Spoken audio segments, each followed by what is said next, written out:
கார்மேகம் சா, உடுமலை பேட். எனக்கு சுகர் இருக்கு. சுகர் வந்து நான் இப்போ ஒரு 6-7 மாசமா நான் எடுத்துக்கிட்டு இருக்கேன். எனக்கு இப்போ கண்ட்ரோலா இருக்குங்க.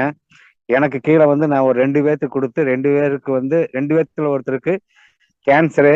கேன்சர் வந்து இப்போ ஒரு 90% கிளியர் ஆகி நல்லா இருக்காங்க. Lady my sister. அது இல்லாம ஒரு தைராய்டு பிறந்த குழந்தையிலிருந்து 14 ஆண்டுகளாக தைராய்டுக்கு ட்ரீட்மெண்ட் எடுத்து அவங்களுக்கு சரியாகல. இப்ப அவங்களுக்கு தைராய்டு லெவல் குறைஞ்சிருக்கு. வெயிட்டு கிட்டத்தட்ட ஒரு 7-10 கிலோ வரைக்கும் இப்ப குறைஞ்சிருக்கு. பையன் நல்லா ஆரோக்கியமா விளையாடுறான், ஸ்கூலுக்கு போறான், நல்லா படிக்கிறானுங்க.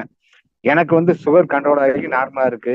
இப்ப எல்லாரும் என்ன சொல்றாங்க, இந்த நீ என்ன பண்ற, எவ்வளவு ஹெல்த்தியா இருக்க, நல்லா சுறுசுறுப்பா இருக்க, ஆக்டிவிட்டியா இருக்க, முகம் வந்து நல்லா ஒரு ஒரு எனர்ஜியா இருக்கு என்னன்னு கேட்டாங்க. நான் எலக்ட்ரிக் மிக்ஸ் சாப்பிட்டு இருக்கேன், நல்லா இருக்கு. இதனால இந்த பல பிரச்சனைகள் தீருதுன்னு சொல்லி எடுத்து சொல்லிக்கிட்டு இருக்கேன்.